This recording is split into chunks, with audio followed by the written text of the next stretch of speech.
একদম Islampur M E স্কুলৰ অন্তৰ্গত আশে পাশে থকা 1 নং ইছলামপুৰ নাদিকা তথা বিভিন্ন গাঁৱৰ একত্ৰিত হোৱা যুৱ বন্ধুসকল তো আজি আমি বিশেষ এক কাৰ্যসূচী লৈ পেলাই আমি ইয়াত একত্ৰিত হৈছোঁ।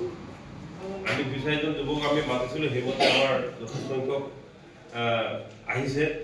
মূল উদ্দেশ্য আমাৰ এটাই যে আমাৰ এই অঞ্চলত এটা শিক্ষা প্ৰতিষ্ঠান বহুত কষ্টৰে গঢ় দি থৈ বিভিন্নজনে ইতিমধ্যে যোৱাৰ পিছতো শেষ মুহূৰ্তত 1 নং ইছলামপুৰ যিটো এম ই স্কুল, এই স্কুলখন মনিৰুজ্জামান ছাৰে খুব মানে হাতৰ মুঠি টাইটকৈ ধৰি পেলাই তেওঁ স্কুলখন এই এটা পৰ্যায় পোৱালে। কিন্তু চৰকাৰে সম্পূৰ্ণৰূপে তেওঁলোকক স্বীকৃতি নিদিলেও তেখেতৰ বয়সে যিহেতু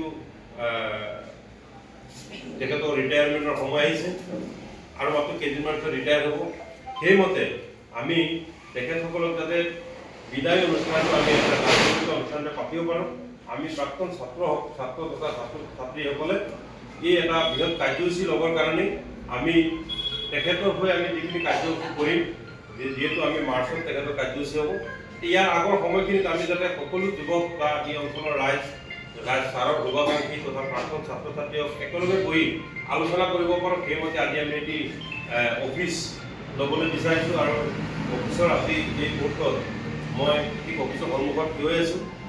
তো আজি এই অফিচটো দুৱাৰ মুকলি কৰিবৰ কাৰণে আমাৰ এই অঞ্চলৰে মান্যবৰ তথা ছাৰৰ প্ৰাক্তন ছাত্ৰ GS ইঞ্জিনিয়াৰ স্বত্বাধিকাৰ আব্দুল গনি খান ডাঙৰীয়াক মই প্ৰথমে তেখেতৰ এই ফিতা কাটিব।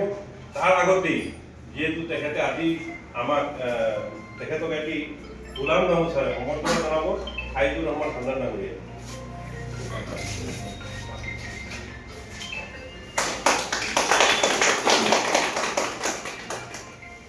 লগতে মই তেখেতক এই কেঁচুটো আগবঢ়াই দিছোঁ আৰু লগত সহযোগ কৰিব আমাৰ বহিদুল ইছলাম ডাঙৰীয়াক।